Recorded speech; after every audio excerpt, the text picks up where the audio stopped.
Welcome back to the grim darkness of the 41st millennium. I'm Inquisitor Temperance Price, keeper of the Inquisition's Black Library, and this is the third volume in a report on the Valentyne Heresy, an actual play podcast set in the Genesis adaptation of Warhammer 40,000's Dark Heresy RPG. This report features Game Master Tom McGee and players Ryan LaPlante as Inquisitor Lucius Valentyne, Tyler Hewitt as Attikus Viz, Laura Hamstra as Eli Sharp, and Della Borovic as Morgan Rawls. My report shows that the party has survived the battle with Cainhurst. Eli woke first, paranoid that he'd been infected by Tyranid DNA. Attikus found new glasses and quarantined Morgan and Eli, and Valentyne declared Chora lost and recovered the pods from the Mercy. What will the group learn from Kotov's findings, and how will Morgan adapt to her new role as Interrogator? Find out next in this episode of the Valentyne Heresy.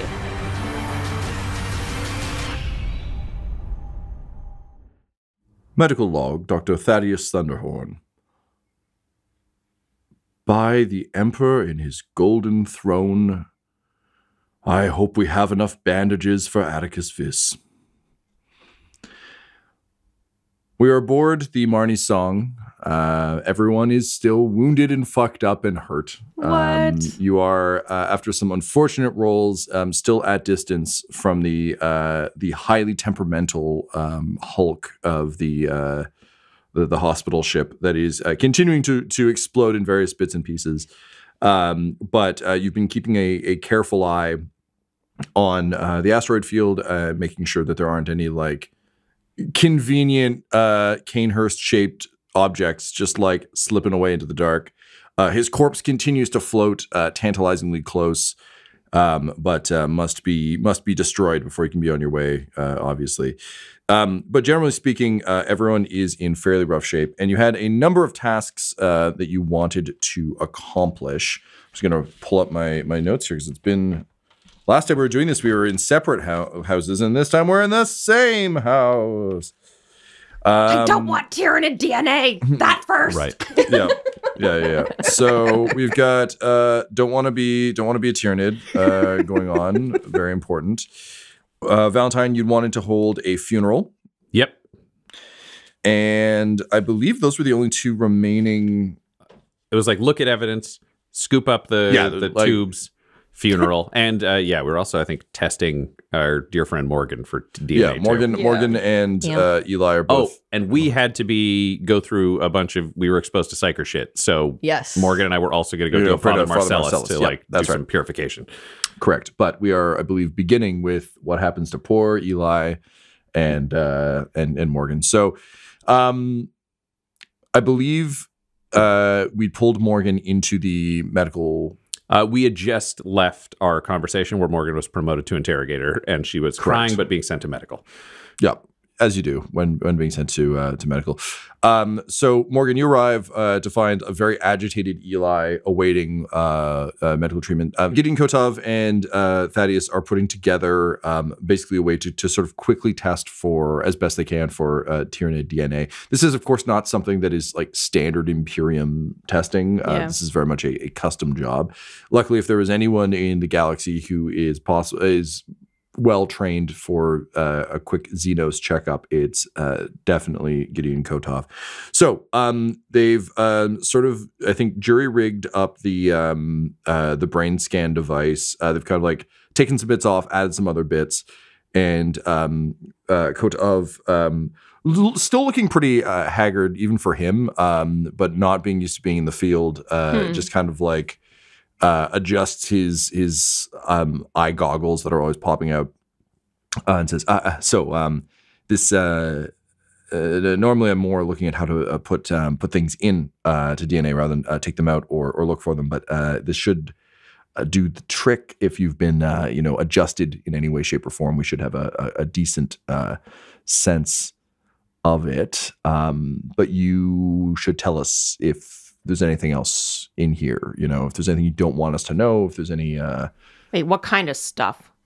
Well, look, some among us are, shall we say, adjusted in certain ways. We play with genetics, so I'm just saying if either of you have mutations if that's been done to me, it's been against my will, so I better fucking know about it. Look, I'm just making the offer. I didn't want any dirty secrets to come out on my scans. So if there's not, that's fine. We just run the tests. But didn't want you to get the old inquisitorial if you are lying. Morgan is sitting, half pouting, just kind of casual, and leaning her head on her hand, and looks over at Eli and is, I have been around you for years, and you have always only had 2 arms. It will be fine, Eli. And with that, they lower the helmet over your head, Eli. All right. So, Laura, I'm not going to need no roll at all because there's no Tyranid DNA. They scan you, and it's one of those scans that takes an unnecessary amount of time to Eli, but in reality is really only a couple of minutes, largely because this technology isn't really built for this. It's just kind of jury rigged for it. But yes, it comes back and confirms no tampering. There's some concerning data about your liver, but otherwise you seem to be all right. Praise the Emperor.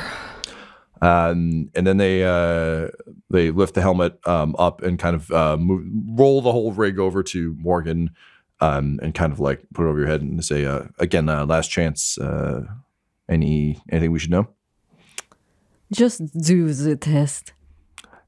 Well, okay. And he pushes the button. And Del, I will need to also not roll a check. There's no data to be had from you. They just, again, give you the scans. Honestly, the biggest thing that comes back is just the coating on your back and the fact that the scarification is actually coated. It's not just cool pictures. But there's no additional tampering that's been had. That said, now that they've kind of rigged this up, they kind of look at each other, and Thaddeus is like, okay, everyone who was on the ship, I think maybe come through, and we'll just make sure that none of you have any residual, corruption. And he kisses his little Aquila, and waves you all through. So everyone takes a quick test. There is no, none of you are infected with magical secret Tyranid. He's not like a werewolf or a vampire. But it also would make sense to me that if they've already got the machine set up, they wouldn't be like, well, we're good. What are the odds? We'll just cross our fingers and hope for no Xenos. So you're all in the clear, which is great. Yeah, Eli, you feel, I think, tremendous relief, but also just frustration. This shouldn't have even been a part of your day. Mm-hmm. But given how panicked you've been, how's Eli feeling now that this and the immediate threat are done? I mean, kind of. Yeah, it's that weird thing. It's he's not even relieved. It's just so frustrating that all this happened for so long that he didn't know about it. And good God, he just wants a drink. But that's not how you behave as an officer, doing all these things. And there's so few of us on this ship, and he needs to be relied upon. So I think he's going to go to Thaddeus and be like, can you just look, I just want to drink all the time and take this fucking shit, and can you just fucking stop it? Stop the desire to have a drink. And this fucking shit that you got in here too. And he kind of gestures over to the sniff musk. And Thunderhorn's eyes kind of go wide, like he'd never really considered it. And he says, well, I can certainly clean up the space. Yes, and if you need any just low-grade painkillers in the meantime to help get you up and over, we can certainly ease any, if you're having withdrawal symptoms, there's certainly low-grade space Advil. It's in the books. Dan Abnett made it up. Shut up. Acetamina 40K. Ibuprofen 40K. Oof. Advil of Sigmar. It's the fantasy version. Advil Ari. Tylanids. There we go. Extra strength Tylanids. Look, if it works, just give it to me. So he just gives you a few pills and gives you the standard like, all right, well, take them every 4 hours as needed, and he basically just gives you like standard instructions for like what withdrawal will look like. He promises to look in on you as necessary, but basically suggests like go lock yourself in your quarters and we'll check in on you regularly. Attikus, Yes, sir. lock me in my quarters for a bit. With pleasure. Oh, and before you go, Thaddeus reaches onto his like big like he reaches into one of his interior pockets and he hands you one of his Aquillas. And just says, "You can also always find strength and solace." I in the know Emperor. that. You don't have to tell me that. He grabs the Aquila from him. And Thaddeus Thunderhorn watches you go with like, How dare this abomination give me like advice on like what the Emperor and he is means. suppressing a smile because as you walk away, he's just like, nailed it. All right, so Attikus, you kind of like limp drag Eli to his quarters. Yep. He did it before. Yeah. And lock him in. Morgan, you obviously didn't care about the possible Tyranid DNA situation, but you're also feeling some pretty intense shit. You're gonna like go back to your quarters. You're gonna continue to hang out with these guys. Yeah. I think Morgan is pretty curious of what is going on. So I don't think she's going to linger in her quarters. She wants to, like, overhearing that, she's noting that, okay, so that's what Eli was dealing with. Because it was on her to-do list to be like, hey, Eli, what have you been taking? Because obviously I can tell. But yeah, I think she's just going to overhear how everybody is doing because she hasn't checked in with everybody, but she will just Gotcha. haunt around. So Attikus, once you've dropped them off, and again, as we established, like you've recovered, you've been like all of you have been unconscious for a few days, so it's not like you've just walked in being a rag man made of rags of bandage variety, the bandishal variety. But yeah, you're still definitely feeling it. And basically, I think from the medical bay. Thaddeus will check in with you after you've dropped off Eli and just say, Colonel, how are you feeling? Bit banged up, but I've seen worse. And he nods and says, your constitution is indeed tremendously impressive. It would seem that your body has bounced back remarkably well from the amount of trauma you have suffered. I would recommend taking it easy for as long as you are able. Rest will really be the only thing that can help until we can get you to a proper medical center. Hopefully our journeys will take us there soon, but of course that is in the Emperor and in the Inquisitor's hands. But is there anything you need in the meantime? I'm only at ease when I'm instructed to be so. But your advice is taken in the spirit it was given. And he kind of nods, and as you walk away with your fancy new monocle, he's like, medium nailed it. But then, of course, he has to go and think some thoughts about how he's an abomination, because that's his jam. Okay, so... Good. So Valentyne, next on your hit list, I imagine would be Father Marcellus. Yep. Absolution. So, and Morgan's attendance would be mandatory for this. Yeah. So you find Father Marcellus has set up something of a almost like a shrine pulpit situation in the I think probably in the cargo bays is where there's the most room. And as we've established, he's a combat priest, so he's not big on like come to the church and we'll have a ceremony, because no, it's more like come around behind this flaming dumpster. I will quickly tell you the Emperor loves you. Yeah, the sermons aren't long. They're mandatory but short, and it's because Valentyne ordered them. Yeah, absolutely.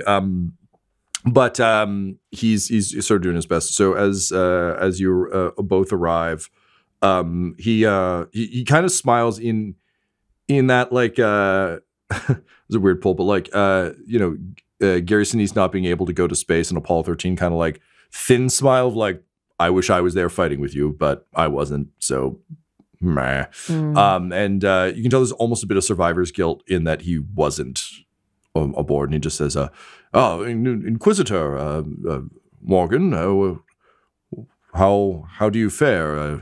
I've been thinking about you and the ordeal that you went through.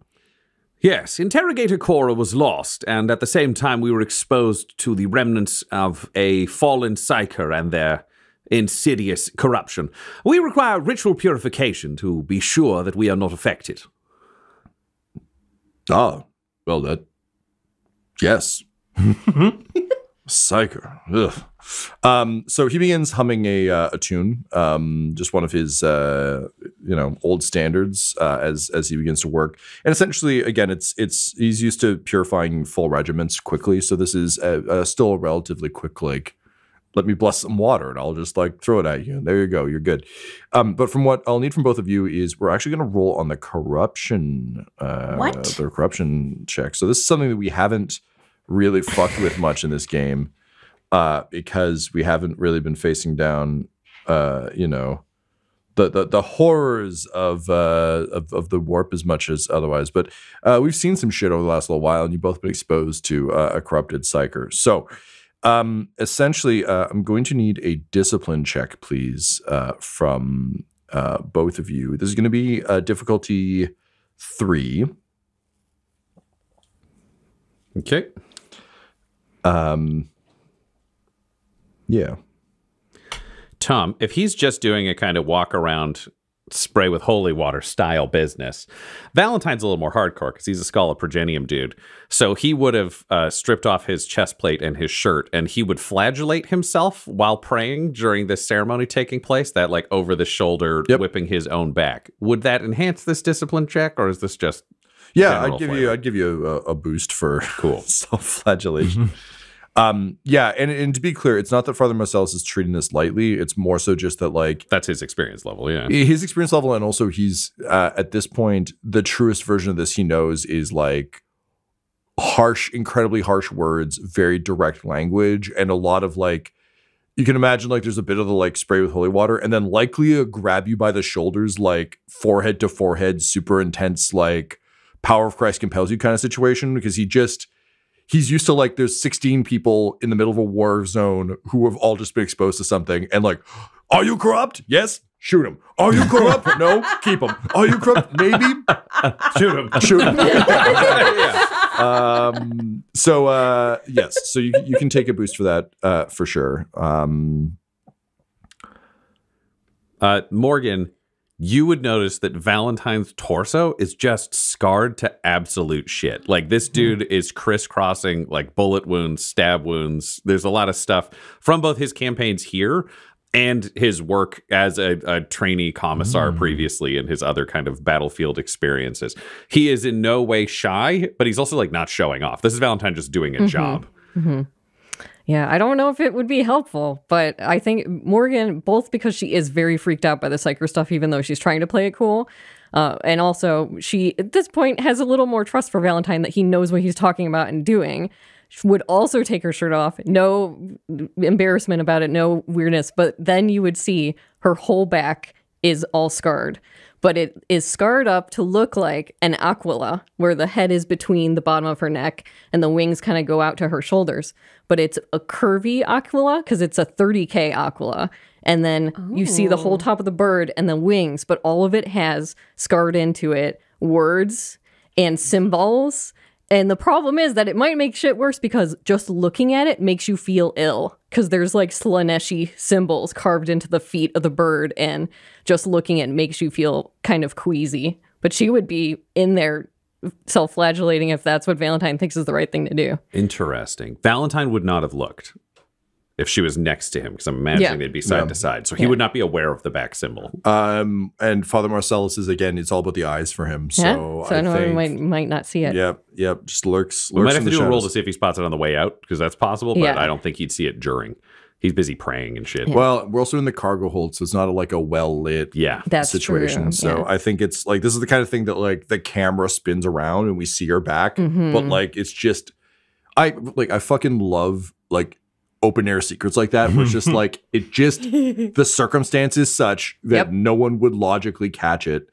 But it is there. But because of that, I want to take a story point because this is her kind of overextending herself to try and match what the situation is. Yeah, I'd buy that. And Del, from the sounds of things, it's looking at the scarification is what has the effect.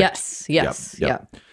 What is our story point situation, Tom, just for my brain? Well, Ryan, I'm glad you asked. I have a box here that says 3 and 2. So I had 3 for us last time. Fuck so yeah. we've got 2 now. I was also doing that partially for comedy effect. I did actually draw a giant triangle and draw lines around it. I think I might actually be drawing what's on Morgan's back at this point. Maybe corrupted by Slanish. Something is moving through you. Yeah, it's cool. These markings. Well, I just story points, in the ocean where they lie dreaming. I just want to bring them into our waking world. Yes, so 3 and 2. Oh, and do I also get a boost for self-harm? Yes, if you're 40k self-harm. Yay! It's a mortifaction point. It's fine. Yeah. I mean, for the record, I would say that it's more the placebo effect of what you believe that to be doing than the actual act itself having any benefit whatsoever. Hey, placebo's real. It's the armor of contempt. It's actually a canonically existing thing inside 40Ks. If you can spurn enough rage, it helps you fight chaos. Alrighty. So does that mean we're all fighting chaos when we're stuck in traffic on the 401? Correct. Yeah, you are girded against the chaos of the 400. Okay. All right. That's it. That's it for. We both just rolled, Tom. We pushed a button. That's right. I was only going to give you one more boost, but you can do without it. No, I got one boost advantage. Oh, that boost really would have helped. Fuck me. I have a success and a threat. Ooh, success and a threat. Okay, so I succeed, but I see Morgan's back. all right, so Del, you're going to gain 3 corruption. Okay. What is your willpower? 2. 2. Okay. So your corruption threshold is 12. I have that down here. Yeah. So you're still good. You're still under your threshold. So you're fine. You're good. It's all good. Great. But you did get one advantage, correct? That's correct. Yeah, none of these spends are useful to you right now. So I'm just going to say someone can take a boost on their next. Valentyne, looking. Take boost on corruption check. Yeah. Well, so, and Ryan, you said you got a success and a threat? Correct. Okay. So I actually think the threat is that you miss her back. Oh, okay. Yeah, that makes sense. Is a bigger threat to Interesting stuff later. What? But yes, you don't gain any corruption, which I think also makes sense for Valentyne in this particular instance. Eventually Father Marcellus grabs each of you by the shoulders and just like sort of staring into your robot eyes and your organic eyes, just like yells into your face, like, do you submit to the Emperor's will? Yes. He just like full fist punches you in the side of the head, and then grabs your shoulders and yells again, like, do you submit to the Emperor's will? Yes. Close enough. Push you aside. Back to triage mode. Yeah. Back to field triage. You made it to the survive side of the room. It was one or the other. Then he grabs you, Valentyne, grabs your shoulders, like, do you submit to the Emperor's will? And Valentyne replies, I am the Emperor's will. You're Emperor, damn right you are. And then they headbutt each other. Exactly. And then you play rugby probably. But yeah, he nods and kind of steps back from both of you and takes a deep breath and kind of like mutters a quiet prayer. As his hands fall to his shotgun, just for a second, he sort of prays to the Emperor. And he opens his eyes and nods to both of you and says, I've done what I can in these meager surroundings, but if you feel any residual effects of this taint of the psyche or the taint of the warp, please return here and I will look into what further rituals we can commence with. I will say my experience with those corrupted by psychers usually ends in them eating a bullet, so this is not exactly my forte, but it would seem that both of you have recovered rather well as could be expected. But again, the effects of the warp and the effects of the psyker can be very insidious, so if you start feeling a bit kooky, come down here and we'll have words. Yes, we'll keep that in mind. Thank you, Father. And he kind of nods to both of you. And then I think, again, he would probably give you space to get dressed because he's also wildly outranked by both of you at this point. So, but, you know, also as a guy who doesn't wear a shirt, he's just kind of like, meh. But I think... Does he not wear a shirt? Yeah. No. Is he just always like... Yeah. He's just shirtless tough guy with a shotgun. He's doing his thing. I forgot that. Yeah, it's Grandpa Kick-Ass. Oh, Yeah. right on, buddy. But I think it really is kind of one of those, like, you've passed the tests and now I need to give you a minute to do your thing. So he will leave the two of you to get re-equipped. Unfortunately, with the threat, no matter kind of like how long it takes you, if you guys want to have a conversation here. We do exchange back rubs. I still don't see I think we should take photos of each other's backs.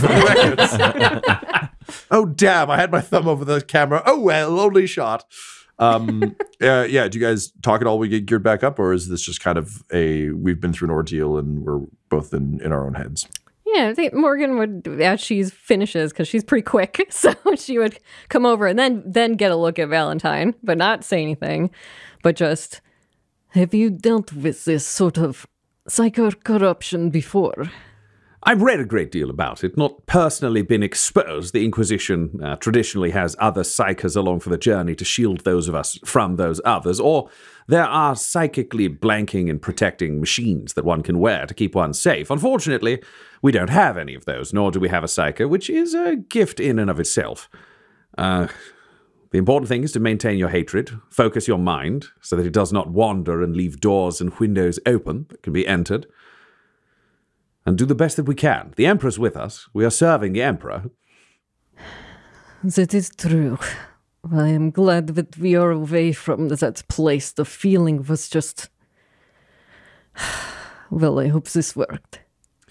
Yes, I hope so too. Also, on the way out, go thank the Father. It's a weird thing to do. Most people don't think about it in the Imperium. But for those of us who are going to achieve absolute power, the niceties become much more important. Oh, I see. I figured that was not necessary for other people on our team, but Morgan will turn on a heel, and then she's like, other face, and she's smiling, and she's like, Dear Father, thank you so much for your assistance in this tonight. Your face did something odd there. Are you being affected by the warp? No, I am not being affected. Emperor bless, thank you. She'll turn back around. And he just nods. He says, "Now that one I believed." Ryan, you'll have to refresh my memory. Has Valentyne told Morgan about the visions? I think. He was pretty honest about the Cabal and the visions right up front. Okay. This whole team are updated on what the overall quest is. Okay. He had to tell everybody because if he died, he needs them to keep going. Yeah. Is basically what I'm trying to figure out is how aware is Valentyne of the kind of like psycho effects he's been experiencing from both that and then also from Lyric back in the day. Lyric he knew was a psyker, but he assumed that it was linked to vision. So here's where I've seen Valentyne's brain working on this. Yep. And it's kind of like there's a 40K contradiction of Imperial citizens thinking of psyker shit is bad, the Emperor is good, and not knowing really the Emperor is just like an uber-powered psyker. But for Valentyne, I think the link for him would be, oh, the Emperor sent me visions and was using, example, Lyric as a way to do that, as opposed to thinking of it as like a psychic phenomenon. He doesn't see himself as in any way psychically involved. Yeah, and those are religious gifts from a god. All right, great. So then no check needed. I just want to see, because if he did feel like, oh, I touched a psyker and then I had visions, and I'm actively not telling someone that, then we'd see if like that would be a deception. Yeah, no, because I think he's had a vision or two without touching a psyker. He has, yes. If it had only been touching psykers, that'd be weird. Yep. More worth flagging. But. Yep. Okay. Great. All right. So with that, you have received your temporary benedictions. And I think the two of you can return to the bridge, where there are pods that have been recovered. As I said, a lot of them were just kind of like just leaking out of the side of the ship. So a bunch of them have kind of floated out your way. Grimly has been keeping an eye on all of them. Like, he basically trying to avoid the Star Wars escape pod problem of like, look, an escape pod. There's no one in it. Like, we can just let that one go. Which there's an amazing short story written about that justifies it quite well. But he read that short story, and he is very carefully making sure that like nothing's moving. That said, there are like these pods are kind of just floating in all directions off of the ship, but he's recovering all the ones that are getting close enough. Generally speaking, it's like Troseus is helping, and there's just like, you don't have a lot of crew, but like Marcellus has been on a couple of these trips where literally it's just like, we'll bring the boat up alongside, you slap on a suit, reel them in, and we're good. Yeah, I think we've also got Ked Retwick, the crew member, who definitely has the experience to do that kind of shit. Yeah. So there's just like various folks, basically people have just been working in shifts, and it really is the safest way you can do this while staying away from the ship that could go Nova at any point. So we've recovered a bunch of the pods. That said, though, there are still a bunch that are kind of unrecoverable. And Grimly has basically been tracking the situation with the ship itself to a point now where he's relatively confident that he could bring the ship in close enough between kind of like his timing where the explosions are happening aboard the larger ship. He's now convinced that he's kind of got a window where he could get you close enough to torch the body if you felt so inclined. Yes. We need to destroy all evidence that can be brought away from this. I don't want someone finding something in space, asking an unfortunate question, and then this problem repeating itself. Any biological material that has been in any way tainted must be destroyed. And he nods. He says, "Well, I mean, the good news on that front is I think it wouldn't take too much for us to hit a couple of key points on the Mercy for the Pure over there, and just send that whole thing up, and that should consume any biological anything biological that's within that space should go bye-bye. But that body's been floating away from the ship, and also I worry that it'll get lightly singed, but not necessarily destroyed. So if you're looking to just like make sure that thing is atoms, we should probably get in close." Excellent. Let's get in close. We can bring it on board if necessary, and then melt it into slag. Yeah, all right. So he kind of like puts on the alarm, like that classic like alarm clacks, and starts going. Eli, from your quarters, hearing that but not being able to participate is just like just teeth grinding. Yeah, everyone is like, we hear alarms and the sound of teeth grinding. We're gonna get Eli some steel teeth before the end of this adventure. Yeah, well, you need glasses and steel teeth. Those are the next two mission objectives. That's gonna be this whole campaign. It's just like a trip to Lens Crafter. All right, so Grimly fires up the ship and kind of begins maneuvering it back in. You can tell he's flying very tentatively. Attikus, I imagine you're probably over his shoulder, or Attikus would be helping out wherever and however he can in fairly limited capacity. He's pretty physically diminished, but he's not resting unless ordered to. There's certainly jobs to be done all around the ship. For sure. Who? This might be a Valentyne question. Who do you want to send out to torch the body, or are you going to bring it aboard? If they can effectively do it off ship, he would probably send Father Marcellus as a safe choice. He's healthy. Like, if we can put him in a void suit and he knows what he's doing, that's fine. Ked Retwick, minimal tactical value, and we can make engineering work if Ked Retwick is lost. And then he would probably put Attikus on as backup if a third person is needed. Attikus is somebody he trusts to actually get jobs done fucking right. Attikus, would you be comfortable letting Ked Retwick and Father Marcellus do this, or would you want to go too? He'd be comfortable letting them do it, but he'd be on standby. Yep. Yeah. Fair enough. He'd be in a suit on board the Marnie Song, ready to deploy. And I think Valentyne would also send Morgan. Now that he has an interrogator, it's this weird world of like, oh, I need to start delegating things, where he's like, I don't need to stand outside every door and make sure a job is done right. And it's just like, Morgan, I'd like you to take care of this. We'll supervise them, get it done. Yes, Inquisitor. And Morgan wants to stay on the bridge so that she can have eyes on the stuff going on. And Morgan has a tiny bit of experience with like spaceship and piloting things like that, because she was allowed to do that way back in the day. But if anything, she's going to keep an eye on Grimly and see what's going on visually so she can report back and Yeah, Valentyne will keep channels open, but he's actually going to go to his quarters and file his report because he can't affect the flying or the shooting of the Marnie song, and this has been ordered. So if there's a surprise, he'll hear, but otherwise, it's up to them. Okay. So Grimly brings the ship in close, and Father Marcellus and Ratwick suit up in their void suits. I will roll for them to see how their EVA goes. What do we know about Ked Retwick? An engineer. I think I yelled at him during a boarding action. Yeah, you told him to hide. Valentyne killed his best friend and coworker on his first week when he tried to make friends with them and then failed. And they were like, this guy's creepy. And then he murdered someone. Yep. Yep. Very trustworthy. You're one of the only people who's made it through, since you inherited, quote, quote, the ship. Yeah. Ked and Grimly, that's it, I think. Yeah. And Grimly's on thin ice. So well adjusted. Yeah, everything's great. They're both feeling really trusted. They're really valued members of the team. Grimly's on the brink of a nervous breakdown. Thanks to Attikus. Yeah. It's a real specific management style. Yeah. All right, so I get a success and 2 threat.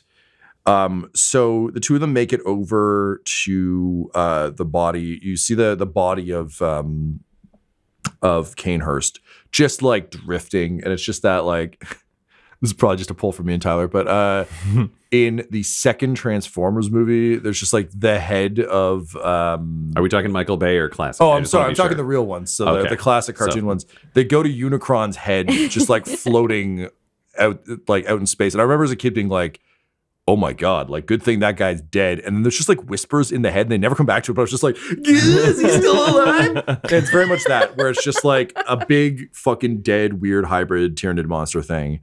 And yet the palpable sense of is this gonna pull a right before the credits horror movie hand thing is very, very present. So I think that's going to account for the threat, which is particularly Ked Retwick is not having a great time out here. Father Marcellus, on the other hand, is doing the job as effectively as he can, but also he's a combat singing man, not a demolitions guy. So he's strapping bombs and stuff on, but he's being a bit slow about it, which I think will account for the other threat. Unfortunately, Grimly is starting to get real twitchy on the bridge, and he's just hey, this is taking a little bit longer than I kind of account for. Our window, I gave us a buffer zone, but that window is closing real quick. We should speed this along. And Father Marcellus is mumbling a song into his mind. I'm working as fast as I can. Shut the fuck up. Wow. Yeah, Morgan, you're in charge of the show. Do you order Attikus out, or do you leave it to Father Marcellus and Ked Retwick? No, I'm going to go over to Grimly, and if it is going to take longer, can you not readjust the position of the ship slightly to give us more time? And he kind of looks at you with just a look of he's almost taken aback by that suggestion. And he quickly punches in a couple of keys and brings up a model of the blast radius of the ship. And he's well, I mean, yeah, if you want to die a couple meters from here, I can move us. Or, if you want to die from a different angle, I can move us. But no, we got to either get out of this asteroid field or burn this fucker now. Ma'am. Why is everything so difficult? Fine. She's going to look. Colonel, do you think you could do this faster than the singing man? Attikus will be down near one of the hatches or whatever. He's just sitting on a bench, just with a helmet in his hand, just waiting whether they need him or not. And his Vox thing crackles, and he'll just say, "What is it that needs doing?" Yell at them to go faster or something. Oh, I can do that. And he snaps the helmet on, the hiss of the vacuum. Yep.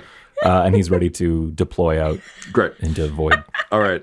So I'm going to want a brawn and I believe athletics, please. Imagining an angry Attikus coming closer and closer, shaking his fist.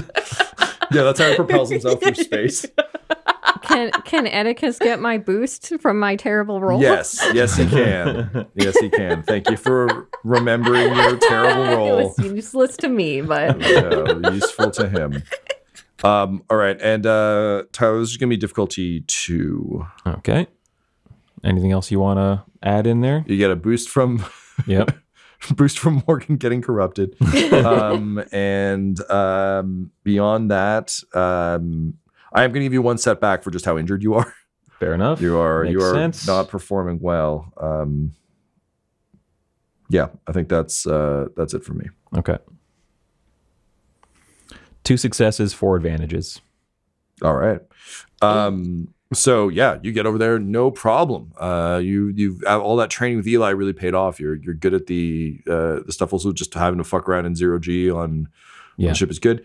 You get over there and you can see the problem almost immediately. Is that like Father Marcellus is doing what is a fairly common demolitions mistake when you're not a demolitions person, which is just treating it too gently. He's being too careful with how he's setting everything up. He's not doing a bad job. It's just like it is someone who's aware they're handling live explosives, handling them the way that someone who doesn't handle live explosives would. What do you do? Attikus gets on the Vox as he's crossing space, just into the channel. He just starts yelling like, "Right, I've been sent out here to make sure the job gets done in a timely fashion. If you're not ready to leave by the time I get there, we're leaving you behind." And Ked just starts panic scurrying, but is in 0G. So it's a lot of like cartoon scrabbling. And Father Marcellus just kind of like still fairly calmly is just like, "Come now, Attikus. I'm working as quickly as I can, but there's things that a shotgun can't do. So tell me, is there a faster way to install these things? I've been putting the wires next to the wires and attaching. I just want to make sure this thing doesn't fucking not blow up." There is a way to do it faster. Hit the button and stick it to the body. "You're the boss," and he just jams a button and pushes off. And Ked's like, "Wait, what? What? Fuck!" And just like quickly attaching things. You arrive just in time to grab him by the scruff of the neck and jump back off the body. And the 3 of you drift back safely. You've rolled so much advantage. I'm just gonna let this roll through, I think. Okay. My thinking is that as long as the explosives are armed or primed or whatever it is that Grimley's worried about annihilating our ship will detonate these explosives just fine. Yeah, for sure. And based on his models, the fear was if the ship explodes, like shrapnel and damage will hit the body, then the body will just like crisp and continual spiral away. But you're absolutely right. Like it's now rigged up with a bunch of bombs, so not a problem. Yeah. And as you kind of like land back in the bay, Father Marcellus, as he's like snapping his helmet off, is like, "Oh, of course, the explosion will blow up the bombs." And he just drops the helmet, and he just looks at you with like like admiration, and you guys have served together and stuff, and just like nods and says like, "That's why you're the colonel." True to like if we've been buds for a while, Marcellus would know this, that like that is not a mutual exchange. Like Attikus is disappointed. Attikus is like, "I shouldn't have had to come out there." Oh, for sure. Well, and admittedly, like you guys served together in as much as you knew, like he was a local legend, like you knew of him, and he met you like once. But there's that camaraderie of like, we've served together, but like he doesn't know you personally very well at all. And really, he's just riding that high of you like saving his ass and bringing him aboard the ship. So yeah, he gives you that in a very like, we're making friends way, and I guess receives just cold like, "You had a job, and I had to come out and help you do it." "Well, maybe next time send someone with demolitions experience rather than a priest." "You're going to learn demolitions, priest. We're a small team and we're going to remain as effective as possible." "If it's the Emperor's will, I suppose. His or yours." And he slings the shotgun over his shoulder and leaves. He turns briefly and like gives you like an appropriate deferential salute, but it is very like salty. That's fine. He can have a bad attitude. He's going to learn demolitions, though. And with that, Father Marcellus returns to his shrine. And Ked Retwick comes up and just kind of like tugs on your sleeve and just says, "Sir, I reach down. How tiny is Ked compared to Attikus? Yeah. A sleeve can be reached from any height." Yeah. And he says, "Sir, I apologize that I was less effective out there. If it's okay with you, I would also like to learn demolitions." "Very good. See to it. And don't be sorry. Be better." And he catches himself and he says, "Going to." and he salutes and scampers away in fear. You just honestly, once you've seen your friend just like chain sworded in front of you, it really changes your perspective on life a little. Yeah. So off he goes, and you rejoin everyone on the bridge. Are we all clear now? All clear. Interrogator. And Grimly like just mutters something to the effect of like, "I'll thank the Emperor," and like jams the throttle. Eli, I think this is probably getting like piped into your room. I imagine you've got like monitors, but given how much you wanted to see the death of Cainhurst, I feel like they wouldn't deprive you of this. So there's as you pull away, Grimly like basically fires munitions into the ship at kind of key points. And as you move to distance, there's just kind of like you can see. This is a weird thing, but because there's no sound in space, like you can see the sound of the explosions. Like there's just those like almost like visual pops across the ship as the remaining pieces go. And then immediately there's just kind of like a massive blast and shockwave as all the like weird shitty 40K tech goes up because like they are not building safe things. But alongside it, you can see kind of the body of Cainhurst in the distance, just a speck at this point.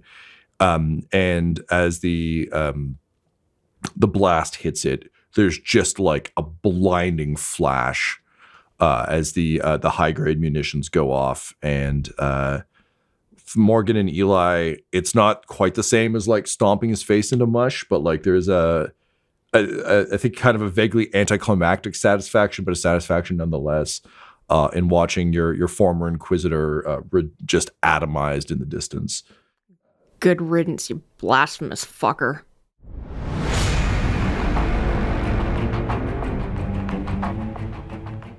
From the seized personnel files of Inquisitor Cainhurst. Interview, Devram Gnarl. My general attitude, look, this universe is just full of bullshit. Like, there is just bullshit from the top to the bottom. And honestly, when you've seen the things I have, when you play with the warp, as we psychers do, you got to figure out a way through it. And honestly, the best one I found so far is you just got to laugh. Because if you can't find this bullshit funny, you're not going to survive out here. Having finally disposed of Cainhurst's corpse in spectacular explodey fashion, having picked up 2 demolition experts along the way, you find yourselves on a rather dour day for the Marnie song.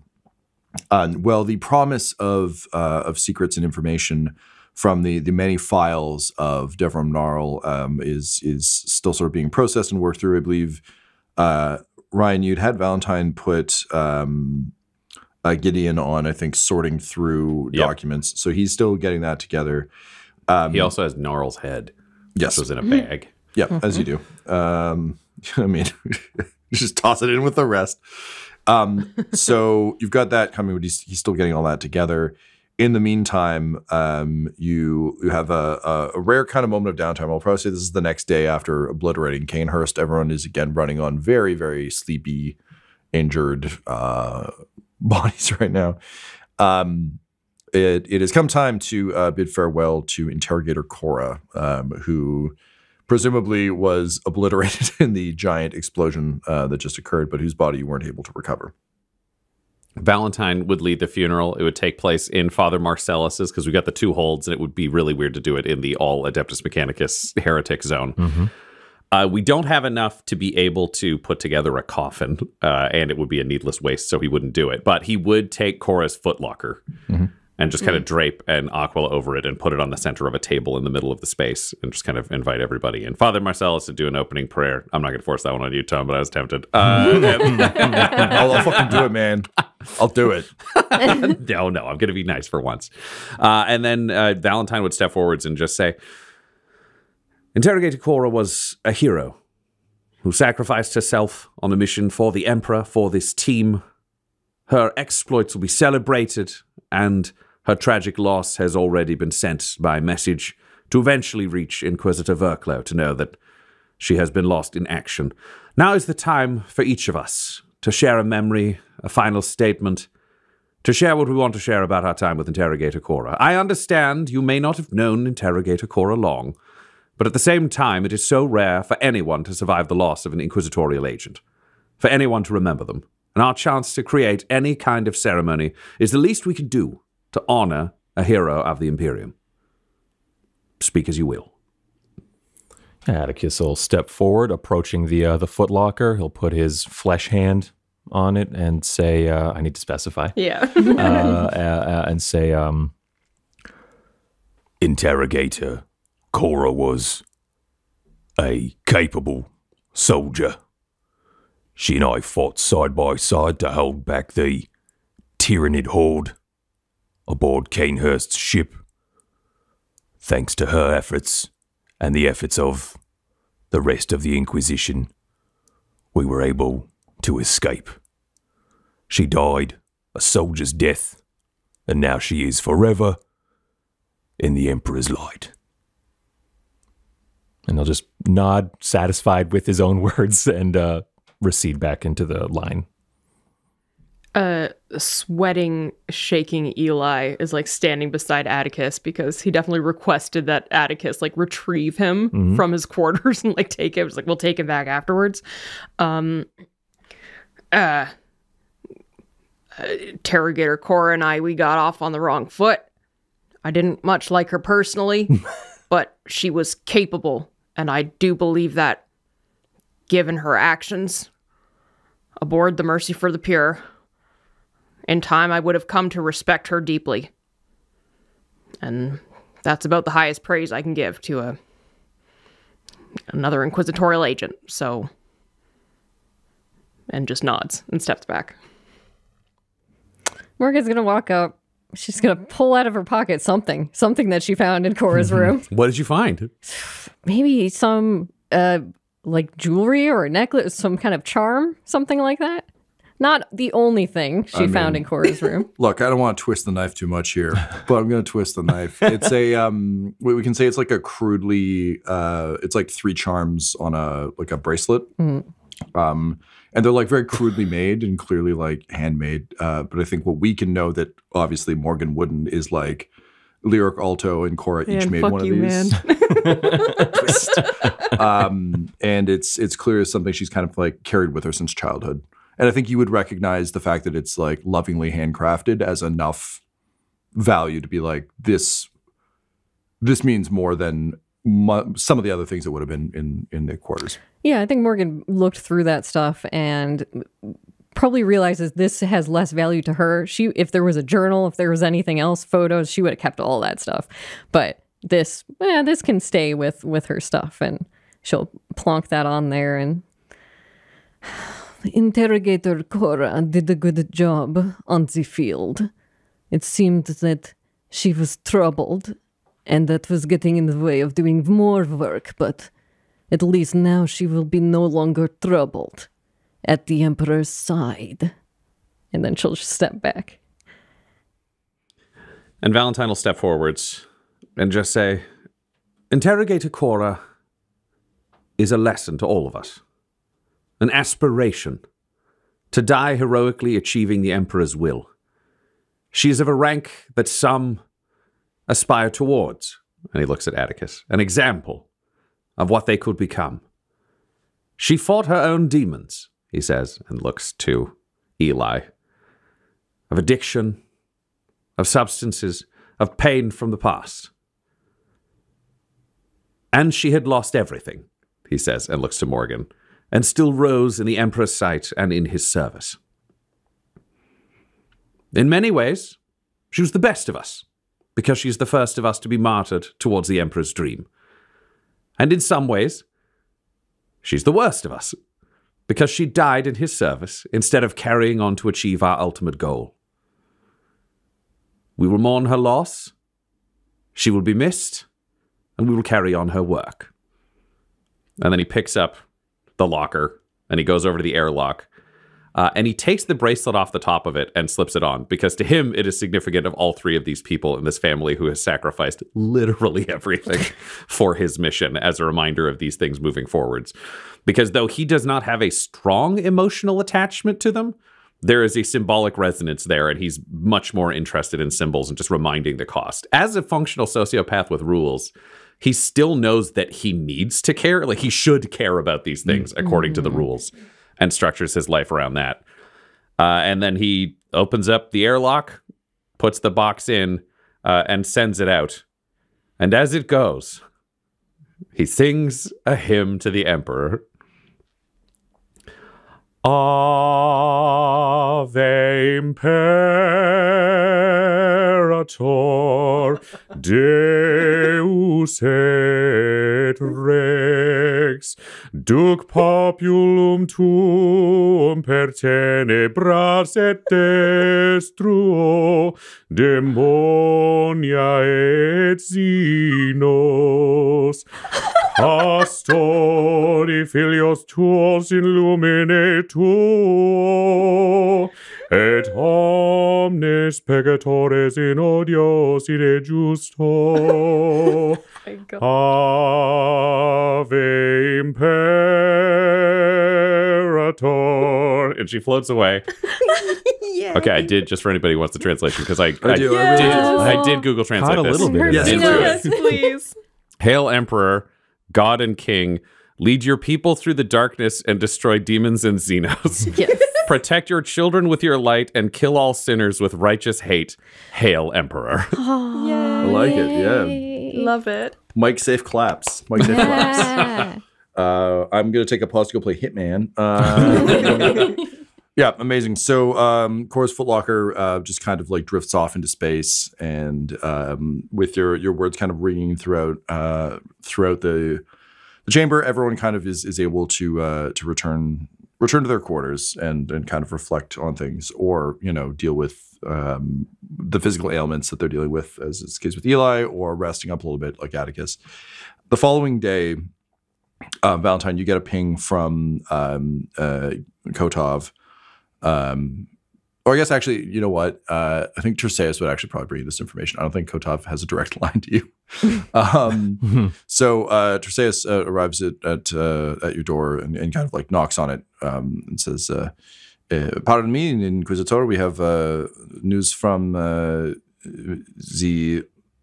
heretic space doctor. He is put together a bit of a collage of sorts for you to look at. He is convinced he is starting to find the threads between what the psycho you were looking for was up to."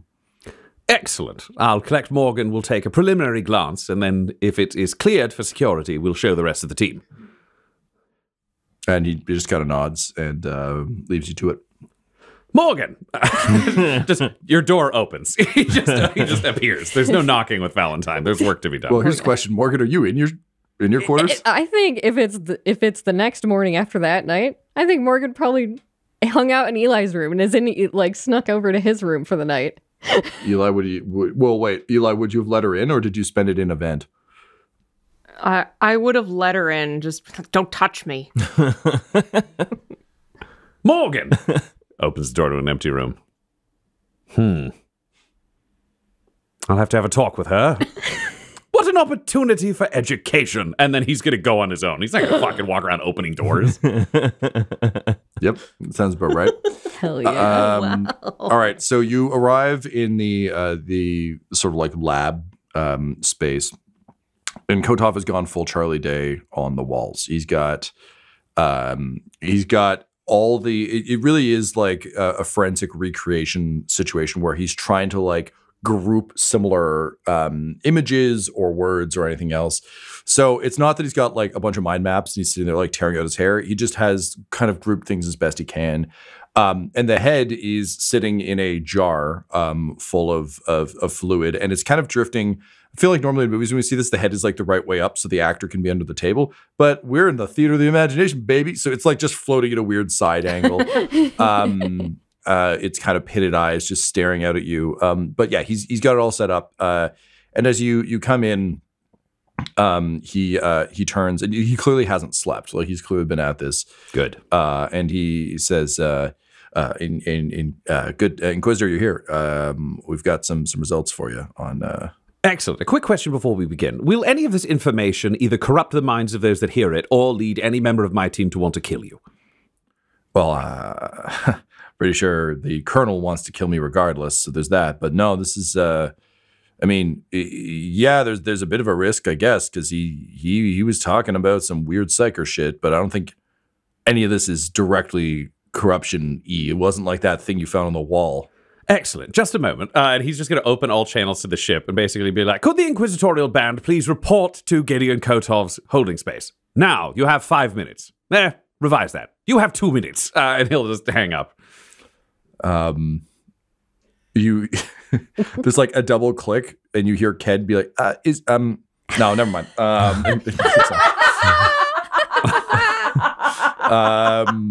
I think we'll say at that point he will mentally note later in the day to like send out a message that like separates whose ship's crew and whose Inquisitorial band, so people know these meeting requirements a little more clearly. Yeah, fair enough. He'll also make a note for like the band who aren't, let's just say, played by humans, that like invitations to them are optional. They can come if they want or not, but this is the core group that's got to show the fuck fair up. enough. All right. How did Attikus? Did you do anything last night, or was it just like you're injured and it was a bad day, so you slept? Yeah. Just a very, very basic kind of living situation for him. So yeah, he's up at a specific time to take care of duties and chores. Somewhere in the ship, you hear, Inquisitorial Band assemble in 5 minutes, and you hear like some sort of like brisk stomping. Scratch that 2 minutes, and the stomping grows faster. And Attikus is there. Great. Yeah. Tom, a random question. A night of full rest heals one I was wound. about to speak to this. Okay, I'll let you do that then. No, it's cool. No, I appreciate you bringing it up, though, as it makes sense. I know you're concerned about it. I was going to say, like, so far you've recovered 3, but we will also be taking like a proper recovery spell soon. Cool. So I'm not so worried about tracking it, right. Unless you guys do pull guns on each other at some point. Yeah, if we get like a bestial failure from blood and syrup situation going on, then we can talk. But I think unless that game crashes into this game somehow, we should be fine. He said optimistically. Brace. All right, so you have recovered some HP, but again, don't. It's okay. We're not worried about tracking. Yeah. I just wanted to check. Yeah. No, if this was like everything you've encountered in the last little while, that would be worth tracking, because it's like, and then an asteroid arrives and Abaddon's on it. Like, but we're not. That's not what we're doing. Abaddon. Yeah, he's here. What? Yeah, and he's like, how do you pronounce my name? And then you fight him. The Rumpelstiltskin of 40K. It turns out it's a real easy fix. You say it 3 times, he just stops and the Eye of Terror closes. So you, all right, so Attikus, you arrive very briskly. Eli and Morgan. Eli, I think we're going to need to roll a check for you on this, just to see how fast you can get dressed, because if you're going through like detox, and suddenly it's like be down here in 2 minutes, I don't think you're. I'm curious to see if you can get. I mean, I know you're good at breach actions and shit. I don't know if you can get dressed that fast. The spirit is willing, but can the body? I think that Eli is dressed all the time. Okay. Oh, wow. So you're just going like full Colonel tie in terms of like when you're dealing with like detox, just the buttons are undone. Fair enough. Yeah, the undershirt is soaked through, but like, okay, fair enough. Eli the never nude, ready for duty. There are dozens of him. Dozens. Okay, well, we can skip the roll then. If you're just like constantly in your uniform but slightly disheveled, I'm into that. So that is more of just a buttoning your shirt as you walk. Yeah. Kind of thing. Morgan, would you try and go back past your quarters first, or do you go straight to? I don't think she needs anything from her quarters if it's just assemble. Yep, fair enough. So yeah, cool. Straight All out. right, so Valentyne, everyone shows up more or less within 2 minutes. Right. And so you all see the groupings of images and text as I mentioned back on the other ship when you were distracted with other things, it's just like reams and reams of handwritten text over like book pages and other things have been ripped out. Long scrolls that have been like written. People used to do this back in olden times, like save on mail costs, but like they would write several letters, like one just vertically, one horizontally, one diagonally, try and get as much text in as possible. And it's that kind of shit. Like he's written and rewritten over top of his own text and whatever was originally written there. So it's sort of set up as best he can arrange it, and you arrive. All right, Kotov, take it away. Yeah, all right. So it would seem that Mr. Gnarl here was a psyker, as you know, as you've indicated, but you can see a distinct shift in how his brain was working. Now, I'm not too familiar with the psyker stuff myself. That's one of the areas I don't dip my toe in too much. But as I understand it, there's an acceptable threshold of psyker, and then there's like an unacceptable threshold of psyker. And it would seem that he was always kind of on the edge. And then he starts pointing to some of the documents. He's like, as you can see, his reports stop kind of making sense around here. And he starts speaking about a lot of things that, you, Inquisitor, were speaking to, visions of the Emperor's death. And he like immediately looks to Thaddeus Thunderhorn and is like, sorry, Doc. Specific folks. One of them, I think, is, it's this gentleman's ship. And sure enough, there's like a weird like sketch of Billingberg that has, and it's like, it's not an exact, it's like almost like a bad police sketch where it's just like if you were seeing it in like with your vision blurring in and out, like the best you could manage. But given how ostentatious he was, it's like a pretty clear image. He says, from what I've been able to ascertain from some of his ramblings, it seems that because he was already familiar with the way the brain works with his psychic abilities, he was able to poke at some of these visions a bit, which is how we get, this picture of the dead Inquisitor. And we've got some others, and like he's got like a label from a bottle of Vicodin tacked up there, and it's like from what I can tell, he didn't necessarily understand everything he was seeing, but he was trying to capture what he was seeing. So he's got this label here because he knew it was important, but he didn't necessarily understand that it was related to the man you killed. So he seems to be getting some sense of it, some influences, some understanding, but he was also missing a lot of it. And as you can see, it was doing a number on his brain because it seems he was trying to access these things actively. So unlike you, Inquisitor, he wasn't just seeing it and then writing it down. He was actively knocking on the door. Now, where things get interesting, though, is this. And he points to a picture of that's very clearly a sketch of like an Eldari armor, like an Eldari in armor, helmet off under one arm, and holding up what looks almost like a very fine champagne flute. And this one, unlike the kind of rough sketch of Billingberg, he's like very detailed. Like he spent a lot of time on this. And Kotov says, so it would seem that this Eldar fella was something he could see very, very clearly. And he just like proceeds to like basically flip through it. And there's just like version after version after version of this Eldar figure in various, various poses, almost like you're doing a character study in terms of drawing, where it's just like from different angles and other things. And Kotov says, what's different about this Eldar, Tren Rakai, I believe is the name you'd given me. Yes, that is the name. Yeah. So what's interesting about him, rather than some of these other images, is it would seem that Mr. Gnarl was able to ascertain where this Eldar is from the images he was seeing. Excellent.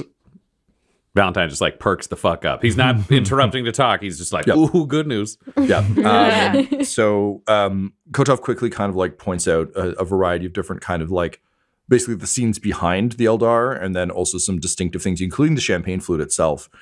And he says, according to Mr. Gnarl, this Eldar seems to be on a planet known as Greybridge, which I have checked the ship's logs about. There isn't a ton of information here, largely because it is it seems to have a somewhat checkered history with the Inquisition. That said, given that Billingberg seemed to be involved with the Eldar, you might be able to find something in his files you still haven't given me access to. But if you were to give me access, he kind of like looks at you. This is Kotov? Yeah. Oh, no. You can interlink with Teseus Ivanikov, who will be looking into Billingberg's files on my behalf. And like one of his goggles pops out almost in response, and he just slowly clicks it back in and says, yeah, I mean, Valentine's immune to harsh glares. well, I mean, do you want to roll? And he says, yeah, that's kind of what I expected you to say.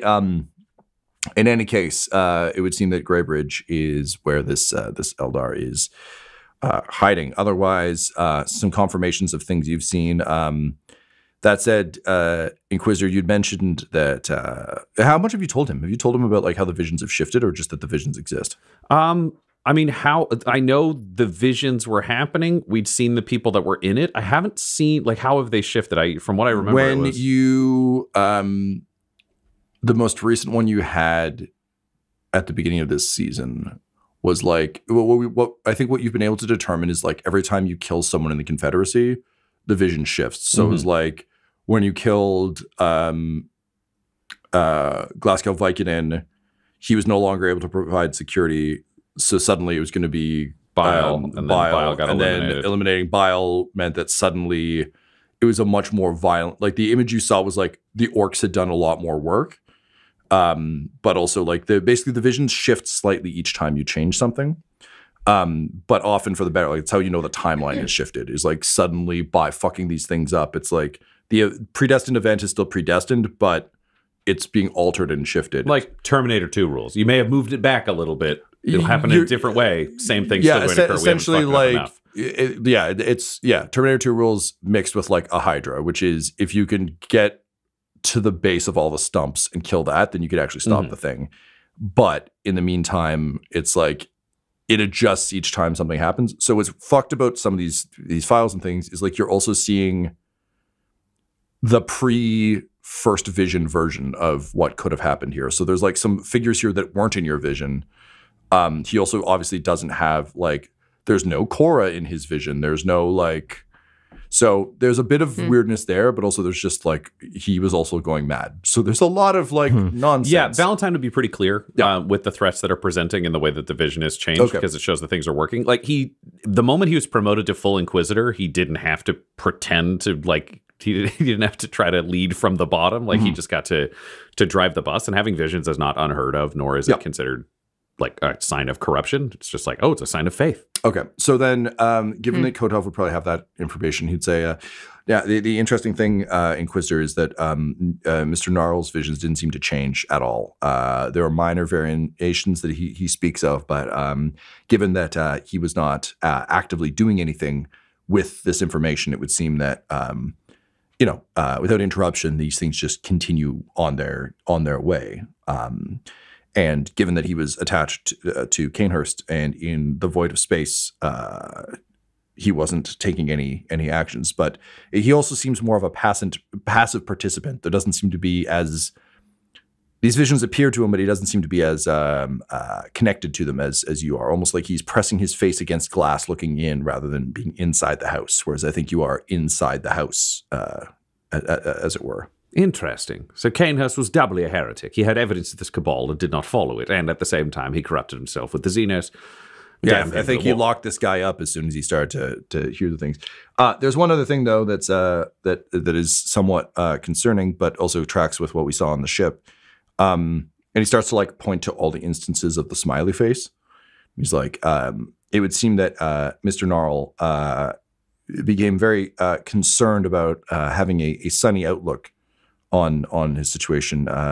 He says, there's text here. You seem to be playing with some lines of verse about a little song he wrote that says, "Don't worry, be happy," and he just repeats it a bunch. So what we saw on that ship seems to have overtaken him at some point. But as you can see, the visions seem, as he dives deeper into the visions, he begins to speak more and more about happiness, and eventually just stops worrying about the visions and is just, happy. Interesting. So we have the location of the planet. We have access to Deborah Manal's files. Is there anything that you've not presented that we must know about? Well, there's his head, and he gestures. He's like, "I'm not really sure what what you want me to do with that." Neither am I. You're the heretic. What can you do with it? Well, we already have a pretty good helmet, so normally that's what I would recommend. There's things that can be done with heads. I mean, I've heard tell of the auto seance, but that's certainly beyond my. Yes, we don't have any psychers. It may just be storing it for now. Yeah, well, I was going to say, I mean, we can always just keep it in the fridge. There's no harm in leftovers, Done and done. Let's keep it as evidence. Excellent. All right. Well, to sum up, I guess, the visions do seem to exist for folks other than you. So yay, or possibly boo. Mr. Gnarl discovered the location of the Eldar. So I guess Havana Koth will do his thing on that, since I am not to be trusted. Fine. And it would seem that whatever door he opened led him to happiness. And I guess that's a bad thing. For the weak, yes. That's why we must gird our souls with hatred. Righteous hatred in the name of the Emperor. The very best hatred. Yeah, listen, when we get that, the Eldar, Fucko, the Xenos guy, the thing you wanted me to do with my tech, anything you can take from him will really help the cause here. Excellent. It seems all signs are pointing us towards Trin Rakai, an Eldar that we must brutally murder, realistically, after we interrogate and achieve as much information as possible. I will get Teseus to find us this planet of Greybridge. We'll be heading there immediately. Does anyone have anything they think worth adding at this point, or anything they've observed that I may have missed? It's like a shot in the dark, but would Morgan ever have heard of or know about Greybridge planet, especially if the Inquisition has been around it? You can roll me a check. Oh, you roll a check. Let's see. So, Del, I think we will take probably history. Do we have history? We don't have history. There's knowledge skills. Yeah. That's about it. Yeah. This might be forbidden lore. Yeah, I would take unless it's a streetwise, just from having been that's kind of in what the I was business. It's kind of what I was leaning. It's a word on the street about Greybridge. Yeah, I would take a streetwise, because I think the only reason you would have this information is that you picked it up when you probably shouldn't have. Yeah. Somewhere from. Yeah. Okay. Yeah. All right. And difficulty? I'm gonna say 4, because this place isn't of tremendous interest. Totally. I don't think I'm just going to do it straight. It's just more of a ground floor cold check. Or the other option, Del, is you could spend a story point to have heard of it. Because it occurs to me that's also a use that story points can have. I'll just see. I think it's more, it wouldn't have been, it's just an overheard thing, in passing. Dig it. I got 2 successes, 1 threat. Ooh. Okay. I heard about this place. You did. So I think Greybridge would have struck you as an odd place, which is probably why it's stuck in your head. Mm-hmm. It is an incredibly, incredibly well-off aristocratic planet, which I think probably stuck in your head because it is so fucking far off of what you could even conceive of a planet to be. Oh, yeah. In terms of it's essentially like high society, because you have the threat, I'm going to say you actually don't know the details too much, but it's like almost the equivalent of like a walled city in terms of it is like where the rich play and no one else goes. Like there's it's not a lot of travel. They are fairly removed from warfare. Unlike a lot of the Imperium, they are essentially exempt from a lot of the sort of military service requirements, that sort of thing. And again, like I think maybe the only other bit you would have is that even if you were interested to read more, you literally couldn't, because it's not like a redacted file in the Inquisition. It is just like just a gap. Yeah. Where the file is actively like aligned about like, it's this planet. We do not have contact with this planet. Yeah. Yeah. Then she just, Inquisitor, I have heard of this Grey Bridge.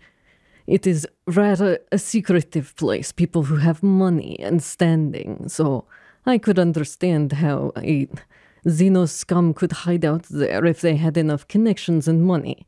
But it is a place that perhaps a heavy hand would not be the right choice to approach. Attikus shifts his weight in his boots. Interesting. If you three, Eli, Morgan, Attikus, could join me in my office. Cut to his office. Excellent. On the walk here, I've come up with a plan that I believe could allow us to make more easy entrance than if we had entered as ourselves. Morgan, what is the name of the rogue trader that you had served under? You mean Captain Rolls Varn?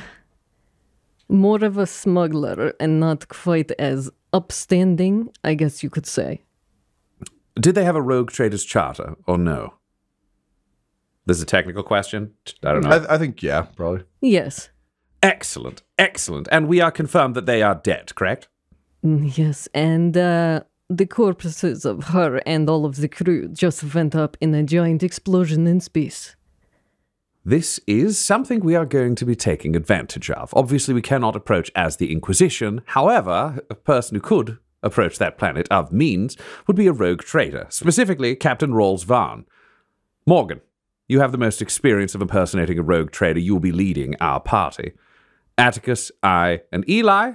Eli will be your pilot. Attikus and I will be serving as your security detail. This will allow us to move forwards. We can fictionalize the Marnie Song's identity, and we can use the rogue trader charter of the real Captain Rolls Varn because no one else owns it yet.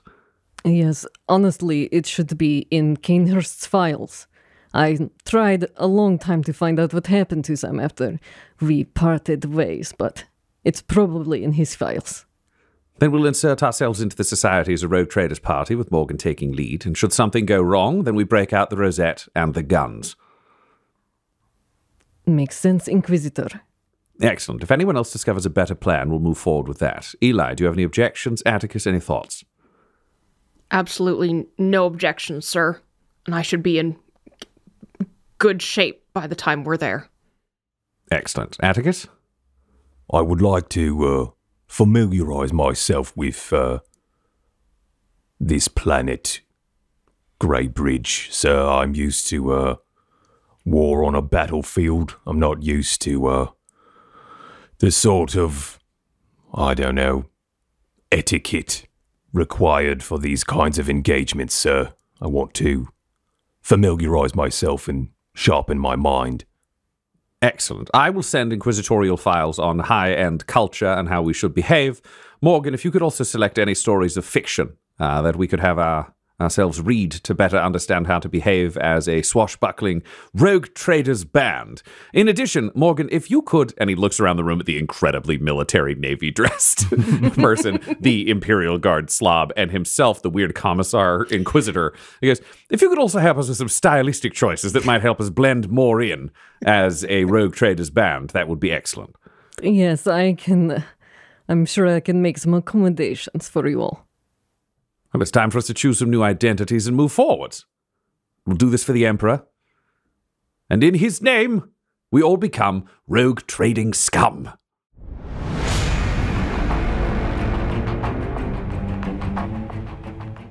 From the Inquisition's files on Grey Bridge, we don't talk about Grey Bridge. Having decided to try and infiltrate the planet Grey Bridge as a rogue trader band, you've tasked Trisea Savannikoth with figuring out what he can from the Billingberg files aboard the ship. Happily for you, those files aren't exactly Inquisition approved, so you may be able to get some actual information. You've decided that Morgan will impersonate Rawls Varn, her dead captain, who we met briefly before being turning back to the side of good and being obliterated by a giant explosion. Eli will be posing as her driver and pilot, and currently Attikus and Valentyne are in line for security. Which is how things would have gone down if Trisesa Vanikoth hadn't breathlessly arrived. And I think, like, you hear a thump outside your door, Valentyne, and the sound of someone, like, trying desperately to kind of, like, put themselves back together before knocking politely. But you get the sense this was almost like a, you know, like an old-timey news agency where just, like, throw open the door and be like, you gotta stop the presses! But then realize that you don't do that to an Inquisitor, so it was more like he ran up, almost did that, stopped, and is, like, trying to put himself together. Well, Valentyne will allow him to have this moment, at the same time thinking, if this is going to involve one of our lives being at risk, I'm going to talk to him about the door policy. Just wait. Yeah, he knocks rather insistently. Hits the button, door opens. Okay. And says, Inquisitor, thank you for seeing me on such short notice. I apologize for sort of bursting in on you. I have some very, very good news. Excellent. Let's hear it. So, Greybridge is a planet of some nobility. It would seem in Billingberg's files that it has a somewhat sour relationship with the Inquisition, which is why there is no file. And unfortunately, it is well connected enough that it is allowed to not have that file. It would seem that the king of this planet is a bastard son, a relative of one of the lords of Terra, and this is his dirty little secret planet where they just put this on and say, you can be king here, or fuck off out of court. So, needless to say, there is a lot of power invested in this particular corner of the world. As a result, there are many noble families that have been living on this planet for some time. Their fortunes rise, their fortunes fall, and we are in luck for the Van Houten family, formerly of the planet Greybridge, has fallen upon somewhat difficult times. And it would seem that Mr. Von Van Houten the 16th left the planet with his family some time ago, letting his estate fall into ruin. Now, here's where things get rather interesting. This is a photo of Mr. Van Houten the 16th. And he holds up a photo that is like, if you weren't wearing your glasses, the spitting image of Attikus. So just a very round, mutton-chopped man. He's got a bit more hair on his noggin. Presumably doesn't have a power fist, but like in a pinch. What does his hair look like, Tom? So he's got like a, this is gonna be a weird poll, but if you can think of a sportscaster or basically like an old white guy during the COVID, the part of the COVID epidemic where people weren't getting haircuts. In my head, this is like the mayor of Toronto had like almost a pompadour because he just refused to get his haircut, but it was like a weird like helmet pompadour. So it's not like nice. It's just kind of like still like rides up the forehead, but just kind of a lot of hair from mid forehead back in kind of a big sweeping arc. So yeah, that's kind of what we're dealing with. Why do you ask? You want to just want to do something about it? Keeping track of things that may need to be dealt with. Fair enough. So Trisea says, Monsieur the 16th left the planet some time ago with his brother and his brother's young son. Now, this was about 20 years ago, so it would seem to me that the colonel is probably about the right age to be a certain nephew and by rights, the heir to the Van Houten estate. So, should you find the need for a way in, a long-lost heir returning to the planet may be a useful way to integrate into society beyond simply being a rogue trader. It would seem from this file that due to the interest in aristocracy and bloodline and family, that an outsider, even an exotic one like a rogue trader, would probably have some means of getting into the society itself, will be seen as an oddity and perhaps something exotic and to be desired, but may have some difficulty with the aristocracy. Excellent. So we can turn our dear Colonel Attikus into a scion of the Van Houten family. And he would be a nephew, so he doesn't require this haircut, correct? He does not. I mean, I think it would look good on the colonel, but it would probably be a pain in the ass to figure out, yes. I mean, Valentyne runs through his head of like thinking we could just take a strip off of Thaddeus's back and sew it to the top of Attikus and do like a hair transplant, but it's not necessary for this, so he's not going to require Attikus to undergo surgery. That's brutal.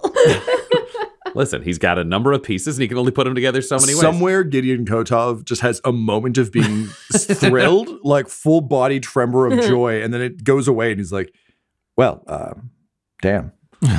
Do we have any of the genetic records or fingerprinting or anything from this family that we could use to demonstrate a claim other than a brief resemblance to this family? And Vankov nods and says, well, the good news on this front, Inquisitor, is that the Van Houten family moved to a less redacted planet, as it were, and as a result, yes, we have enough records we could easily forge something for you, yes. Excellent. Congratulations, Colonel. You are now... What's the name of this nephew? Well, the father was, his uncle was Van Houten, the 16th. Hang on, I seem to have my thumb over the name here. It would seem... hang on, I'm having some difficulty reading it. What do you want to name him? If it's not in the record, Morgan. It's in the record under his thumb. But like a video game asking you to enter your name, when he pulls his thumb away, we'll see what the name is. Morgan, what sounds fancy? Francois. Thank you very much, Del. Francois. Yes, it is Francois Van Houten. Well, Attikus, you're going to become Francois Van Houten. Please give Attikus all files about the Van Houten family so you can become an expert in this family we are now going to join. Francois Van Houten. Oh, yes. Is this right? Is there a certain dialect that this family uses? Or is how Attikus sounds now acceptable for impersonating this planet? It's according to the records, given that the Van Houtens have been off planet for some time, I think any dialect, the way the Colonel speaks, should be just fine. Thank the God, Emperor, because I feel like if we'd had to change that voice, it might have been a bit of a problem. We could do some sort of vox sponda surgery, but not really worth it. This is the nice thing about Greybridge. So there is a huge interest in etiquette and in the society itself. However, there is also just such a wide variety of characters down there. You would be just fine. In fact, it would not be outside the realm that perhaps a long-lost nephew may have enlisted, may have spent some time in the forces. We do not necessarily need to make a glove large enough to hide the fist. Excellent. You'll be yourself, but slightly better dressed. Well, good. I don't have an aptitude for this sort of subterfuge. I mean, why does it matter what I sound like as long as I can smash heretics? Well, I think it is going to matter quite a bit what you do aside from smashing heretics on this particular planet, but I will leave that to more capable people than I. Right, so Francois Van Houten then, eh? Yes, heir to the Van Houten family on Greybridge. Heir to the Van Houten family on Greybridge, right. Francois Van Houten. Hello, my name is Francois Van Houten. Got it. If you could append those files to Atticus's data slate, I would greatly appreciate it. And if you could include audio files where someone reads the pages, that would be good too. Thank you, sir. Mainly because in Valentine's head, he's like, I do not want this fucking guy guessing at how to pronounce every relative's name that's involved. Yeah, fair enough. So, Vanderkoth gives you a quick, I guess, like the entire retinue, a quick primer on Greybridge based on the files. And again, Billingberg doesn't have a whole lot on this other than he has like a basic rundown of the planet. It is very clear from looking at it, knowing what you knew of Billingberg, that he is actively leaving things out, knowing that his Eldar compatriot is there. So it's kind of like I need to know a lot about this planet. I need to know the comings and goings of this planet. If I ever had to show up and crack some skulls on this planet, I need to know what's what. But I also can't pay too much attention to this planet without like people noticing I'm being, yes, exactly right. Particularly given that the Inquisition is essentially has such ill relations with it that from Billingberg's files, it is clear that like direct from the top of the house, it's like, do not fuck with this planet. Leave it alone. If there's a problem, we'll sort it out, but it is not It is not for you. Which isn't to say the Inquisition couldn't go there, but you get the sense it's probably a bit of a shoot-on-sight policy in the way that only people fully removed from the realities of the Imperium could be. So, Greybridge is a planet that is locked in a rather... it's got a sort of a unique climate. It is traditionally an incredibly rainy planet, so it's just kind of like raining all day, every day kind of situation. However, in the last 30 or so years, there have been some heavy changes to the cycle of seasons on the planet, such that the king, one Frederick Henry Jackson Dendrick Luther Fitzgerald, Come on, man. or King Fitzgerald, as he is most commonly known. Thank you. Is Can you give us that full name one more time? Yes, it's Frederick Henry Jackson Dendrick Luther Fitzgerald.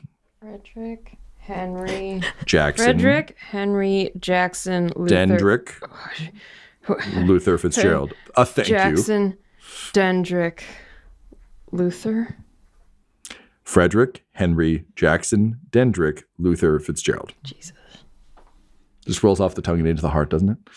Wow. So King Fitzgerald has brought a new era of kind of wealth and prosperity to the planet. His palace is built on a very complex and confusing machine that keeps it off of the planet's surface. And it actually drifts through the clouds. It's known as the Cloud Palace. It drifts through the clouds of the planet. It's a smallish planet. And has essentially over time built up some, for lack of a better term, like weather control systems. So essentially the Cloud Palace is responsible for being able to shift the climate of the planet rather abruptly, and has as a result brought the possibility of seasons to a planet that is otherwise rainy season all the time. You can think of this planet almost as like more of a moon in terms of its size. So it is like, it's certainly large, but it's not like, I don't want you to think of even like an Earth-sized planet. Like it really is more like our moon size. So it's like, So gravity's going to be funky, or is it super gravity's dense? super dense. Gravity's fine, but Sweet. it's just like you can circumnavigate the planet. Like an airplane ride for us would circumnavigate the planet. Like it's not, So it's not so big, which kind of leads to the society piece to it. As a result, and as a show of both wealth and goodwill, there's come to be a festival on the planet known as the Celestial Season. During the Celestial Season, which happens every 5 years, King Fitzgerald essentially forces all 4 seasons in the span of 4 weeks, giving the planet a kind of a tremendous celebratory vibe where the entire society can kind of come together and participate in sort of acts of opulence and self-congratulation. In historical terms, this is very much a season in England. So this is like where all the aristocrats can come out and try and find companions and just flaunt their wealth and do other things, all trying to win favor of King Fitzgerald and raise their profile on Greybridge. The good news for you is that the Celestial Season is rapidly approaching, which is the perfect time for a long-lost heir to arrive, as it is when everyone kind of reintroduces themselves, given that it is rainy there all day, every day. Without the seasonal shift, it is very hard to get fully decked out in your best, like, fancy old-timey aristocratic gear, because it will just get soaked and fall apart. So the season really is a chance for everyone to kind of reemerge, reintroduce themselves, and go on. This particular season is of note as the king is trying to find a consort for his nephew, the Duke Wixthrop. So Duke Wixthrop is a very eligible bachelor. and a chance to marry into the royal family, albeit at distance, and so is an incredibly sought-after gentleman on this planet. And so all the various aristocratic families will be really, really pulling out all the stops in order to try and win the hand and heart of Duke Wixthorpe. The good news for you is, again, this opens up a particularly good opportunity to re-arrive and reestablish yourselves on the planet as people arriving, seeking the Duke's hand.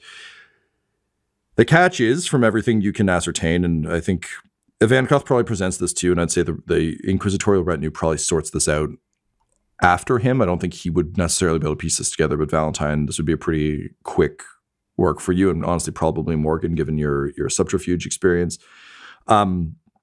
It is very clear that Trin Rakai, if he's on this planet, is in the Cloud Palace.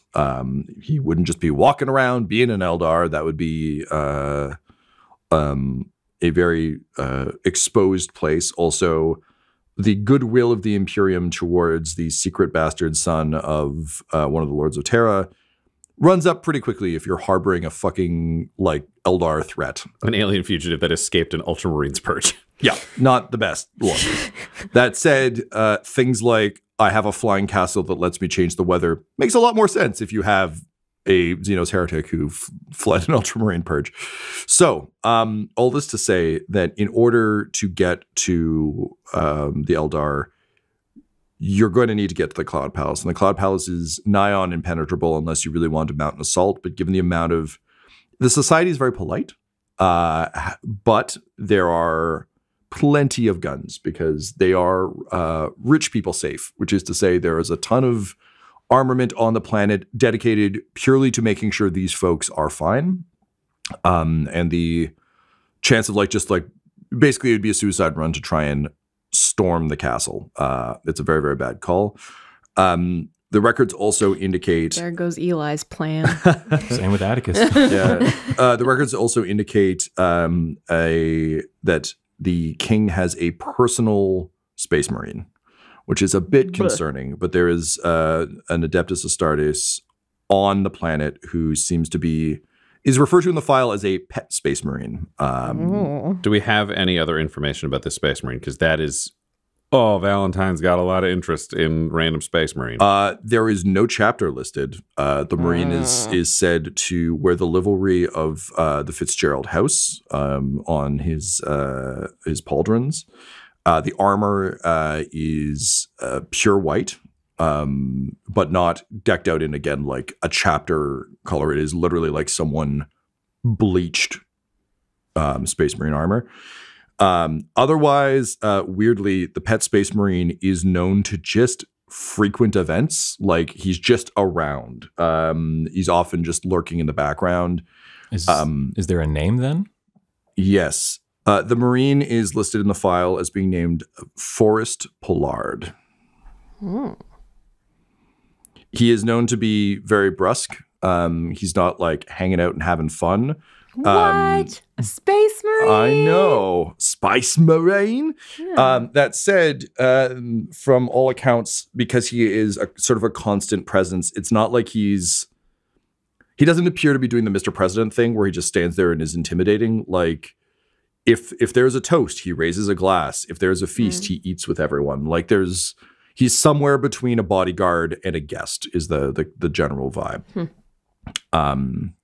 And again, like in the file, there are all manner of redactions, but also like high-level overrides from the Court of Terra to allow such nonsense to occur.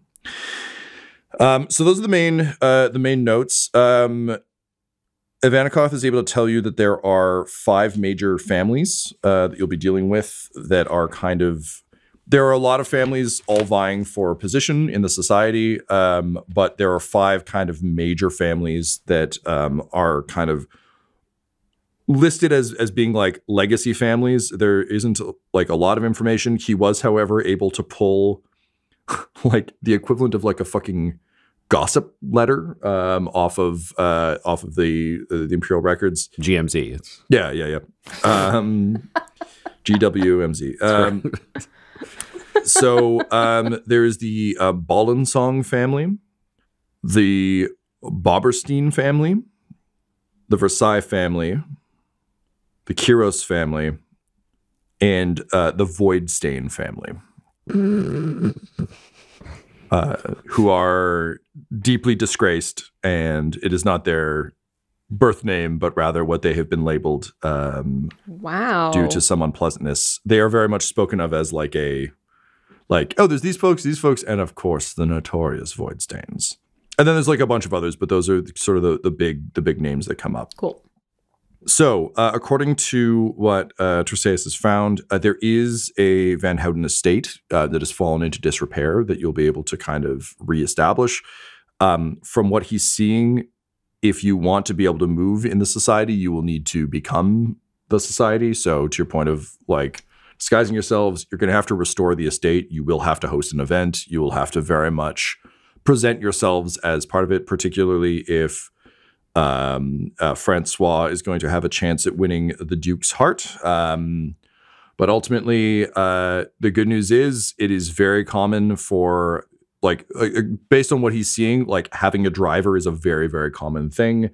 So Eli's cover is good. Also of interest to you, Eli, from this briefing is that one of the only things that Greybridge produces is incredibly good and fast ships. They're usually just used for aristocrats to go fast. So there's like a frustration there, but they are like, it's the kind of thing where it's not like a full ship manufacturing industry. It's more like someone manufacturing luxury cars and restore, like Right. they turn out incredibly good vehicles, but it's like, I built one. So there are shipyards on the planet that make incredibly fast vessels. There are certainly records of rogue traders and other folks kind of coming to witness a celestial season because it is like quite a thing. So Morgan, your cover is something that would be probably celebrated and welcomed. But given that the Inquisition is absolutely barred from the planet from all accounts, Valentyne, it falls to you to like even security details a bit on the fringe. However, having an attendant or a sort of like head servant who is responsible for arranging a lot of these things is very, very common. So think like a footman, not quite a butler, but like someone who's like going around exchanging like calling cards and all that shit is very, very common, and also something that would give you access to a lot of information and people. And oddly kind of fits with your commissar training because it's like, how fast can you click your heels? Very fast. Again, Tresaeus, out of breath, having delivered all this, says, it would seem there is a lot of opportunity here as well as a lot of risk. Unfortunately, the details for this particular celestial season are not in the files, as these things happen every 5 years. But I imagine once you're down there, you can probably find someone who is amenable to give you the appropriate information. I have a question. Yes, of course. How is this planet not blown out of the sky? Money.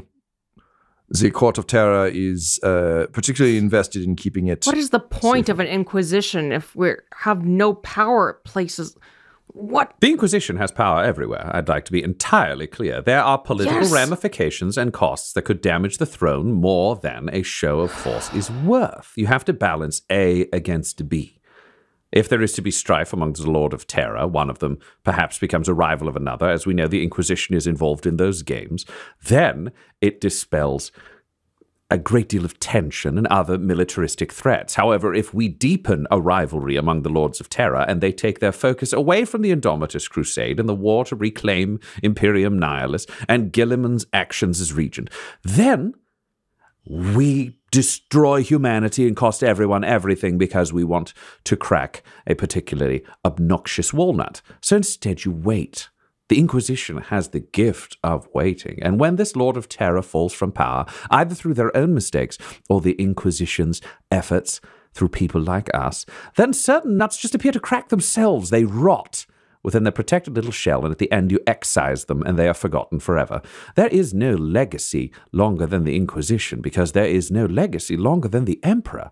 Justice takes time when there are those who are in power, and at the same time, if we discover more heresy than is acceptable under this agreement, agreements change. I understand. I don't like it, but I understand. Oh, I don't like it either, but we all understand, and that's part of the job. Yeah, there's an Eldar-shaped hole in that clause, I think. That Eldar isn't one of the Lords of Terror, I'll tell you that right now. Oh, well, I mean, spoilers. He's the Emperor. Not anymore. But why are we trying to save him? So weird. What happened to our listenership when I decided to just destroy the canon? All right, so that's the information you've got. It will take some time to travel there, obviously, and from there, like, time is tight, but you do still have some time. So Grimley punches in the coordinates for Greybridge. You have some time on the ship before you arrive there. Unfortunately, beyond this information, there isn't much. However, the vibe you're getting, and I think Valentyne, you would know this, Morgan, you would probably know this. People like this fucking love to talk. So the odds of there being a metric fuck ton of information on Greybridge is like very, very high. So this is kind of a how much can you prepare before you prepare sort of situation. Yeah, I mean, Eli would just want to learn as much as possible, like hailing protocols, anything that someone flying a ship in and around the planet should know. Okay. I think based on the information you've got, there isn't direct information on this because the planet is kind of so insular in a lot of ways. But if you're coming in as a rogue trader, you wouldn't necessarily be expected to know all that. Yeah. And I think essentially the protocol you find is like whatever the fanciest planet you can land on wants, it's that. Cool. So then protocols for rogue traders. Eli's used to Navy shit, so this is. I mean, he just wouldn't. I feel like that's more of a Morgan question than a Tom question. Throwing back to forever ago when Valentyne gave her a job, he told her that they should do stealth training. But Morgan was like, no, and also I have other things to do. But in this case, since they have some time while they're traveling, Morgan would go back and set up her bar situation and set up a table in there and grab Attikus, plop Attikus down and do both like, here's me, I'm going to serve you fancy drinks. How are you going to deal with that? But also would play cards and trying to be like, let's practice lying. Let's practice being a con right now. I think Valentyne would also join these sessions with Eli because Morgan is teaching Attikus how to be an aristocrat. And Valentyne has to teach Eli how to be a servant because Eli stands like a motherfucking commander at arms in the Navy, ready to scream at and eyeball everybody who walks by him and has to learn how to be like a driver who needs to be forgotten at all times with no threat. So same room, just teaching the opposite side of that, which is like, don't react when he does the wrong thing. Slouch a little bit. Yeah. Eli at his drunkest still would walk around with like hands behind his back, like spine straighter than anyone else in the room. And the spine straight is fine, but we got to keep the eyes down, hands behind back, look very deferential. Mm-hmm. Okay, so I think what I'm going to need is a charm roll from, I think, do I want charm? I think I want charm. Yeah. Ryan, I'm going to take charm from you. So give me a charm roll. So it's charm and presence. Eli, what is your willpower? 3. 3? Okay. So we're going to say difficulty 3. I will give you... Is this me rolling or no? This is Valentyne rolling to see if... It's Valentyne rolling to see how successful he is at training you in this. Lovely. Yeah, given that you have a lifetime of military service. So we'll go with that. I'm going to give you a boost for the fact that like Eli is willing, he just may be incapable, which is fine.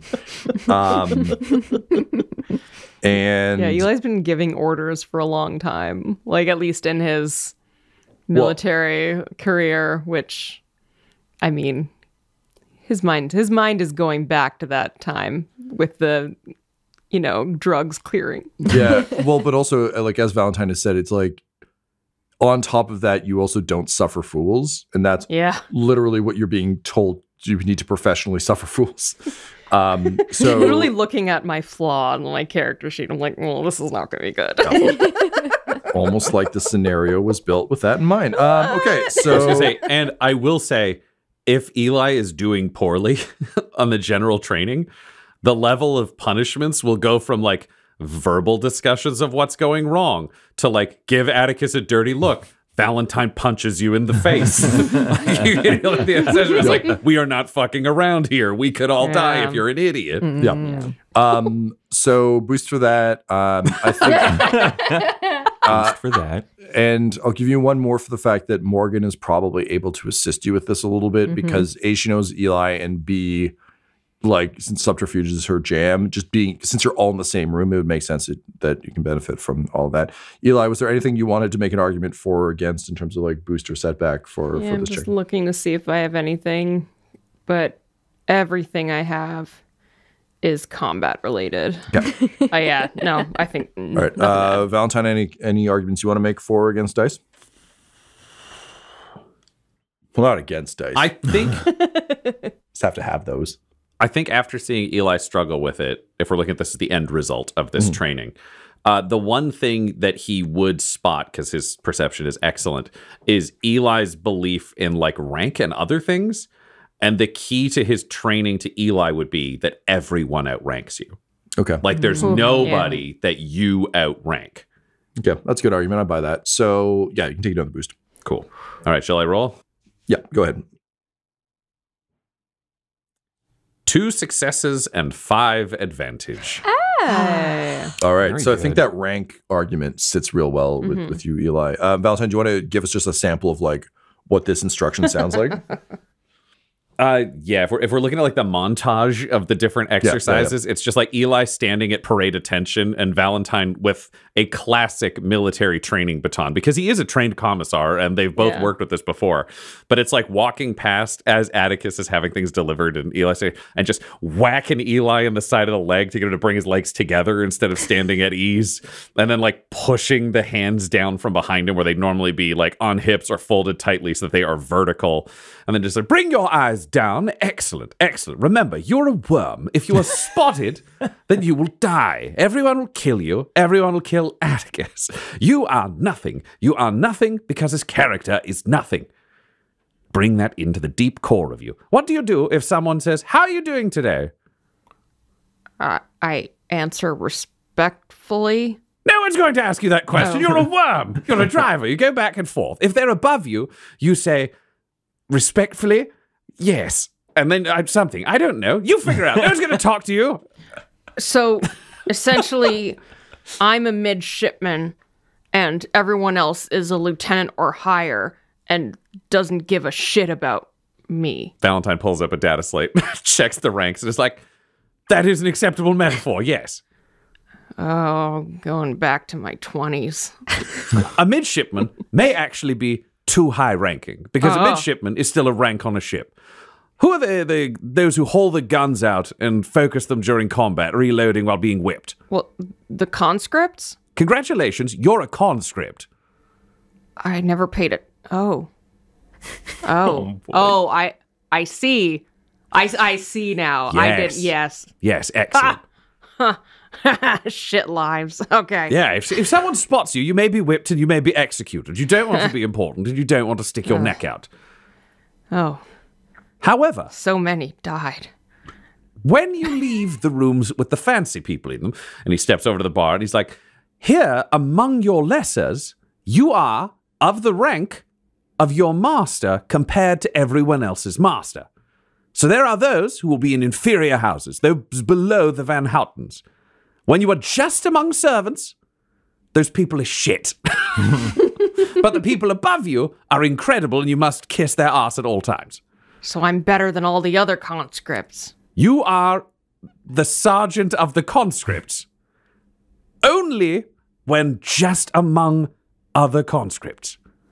Okay. When you're among worms, your status is based on who owns you. So the person giving orders is way the hell down the other end of the ship. And I'm among the conscripts. And I'm the boss of them. I'm going to say yes. Even Valentyne is lost in like the deep cut fucking Navy terminology because he didn't do that. Meanwhile, how much advantage did you roll, Ryan? 5. 5? Okay. So, Del, let's roll for Morgan. Okay. You are trying to convince Attikus how to lie. Lols. Teach Attikus how to lie. Yeah. So this is going to be... I would take skullduggery, I think is probably about right. Because like it's not deception because you're not lying. You're trying to teach how to lie, which I think is skullduggery is like a pretty legit term for that. Attikus, what is your willpower? Willpower is 4. 4. Row, Raggy. Okay. All right. So we got a difficulty of 4. Mm-hmm. You can get 2 boost off of the advantage that Ryan rolled. Mm-hmm. Again, I think one boost for just willingness. Like Attikus isn't. It's not like he's trying to fight you on this. Yeah. I will say he is looking sort of longingly over at Eli getting flogged and yelled at, being like, "Oh, that's what I understand. That's what I like." There's just gonna be that noble who's got like a giant power fist on the glass window in the rain, looking out at the driver, being like, "That's the life for me." Yeah. Cool. Well, I think one of the things that Morgan, she knows enough about Attikus that she would mention, here's the way to do things. It's like, and if someone steps out of line or someone bumps you or someone does something you do not like and they are beneath you, you can say whatever you want. Be mean. They respect that. All right, I can work with that. Outside of... I was going to say, Valentyne walks over and just shoves Eli into you so you both get practice of like taking an insult and giving one. Yep. Yeah. Just around that happening, though, Attikus would say, like, outside of rank, how am I supposed to know who's my better and who's my lesser? That is where all of the research that Terseus gave us comes in. You must memorize it. Right. Very good. Lots of names. Lots of names. like, if you get into a tough situation, you can turn to someone, especially one of us, and, force us to do it. It's called delegation. Right. I can delegate. There we go. Attikus shoves Eli into you. Or I guess Valentyne shoves Eli into Attikus. And Attikus, like, looks to Morgan and is like, can I? And Morgan will turn to Eli. Shit, Hill. You have hurt someone who is your better. What do you have to say for yourself? And Eli, oh my God, his teeth are grinding, but he looks down to the ground and just kind of backs up. My apologies, sir. And Morgan looks back at Attikus. Are you satisfied with this apology? Yes, it's satisfactory. Don't let it happen again. Oh God, it's so it's so fucking hard. Valentyne fucking canes him right across the back with a cane. Okay, fine. Eli just like falls to his knees. It's like, never again. Good. There you see. Honestly, I think we can skip the roll. This episode of the Valentyne Heresy features Ryan LaPlante at the Ryan LaPlante on Twitter as Inquisitor Lucius Valentyne, Tyler Hewitt at Tyler_Hewitt on Twitter as Attikus Viz, Laura Hamstra at EL Hamstring on Twitter as Eli Sharp, Del Borovic at Deltastic on Twitter as Morgan Rawls, and our Game Master Tom McGee at McGeeTD on Twitter. This episode was edited and mixed by Laura Hamstra, and the Valentyne Heresy's artwork was created by Del Borovic at delborovic.com, DELBOROVIC.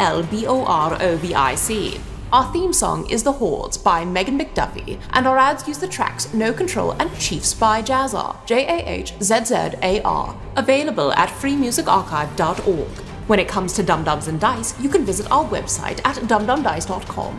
Our Twitter and Instagram are at dumdumdice, and on Facebook at facebook.com/dumdumdice. We have merchandise available at redbubble.com/people/dumdumdice, and most importantly, you can join our Patreon at patreon.com/dumdumdice. That's DUMBDICE. Ave Imperator, and death to all the heretics. Dum-Dums and Dice has to give a special thank you to the supreme beings of our Patreon at this time. The Half-Blind Prophet, Christopher Little, Sue One, George Dolby, Richard Cranium, Gavin and Abby McDonald, Logan, Fire Unfriendly, Grandma Likes D&D, Alan, Stabby Stranger, Glitch Trick, Flynn1138, Alarain Okapi, OMG It's Big Nick, D&D and Things, Schrodinger's Pepper, Guy Edwards, Flea Unit, Madre de Gatos, Lady Maiden, Melissa Rain, Nithrian, Garbo Ape, Locke, Sam Schaefer, Waffle Marine, Dagger Rain, Rob L., Dia De Los Hoodless, and Jill and Noel LaPlante. If you want your name to be added to this list, you can join our Patreon too at patreon.com/dumdumdice. Thanks to them, and a little bit of thanks to you.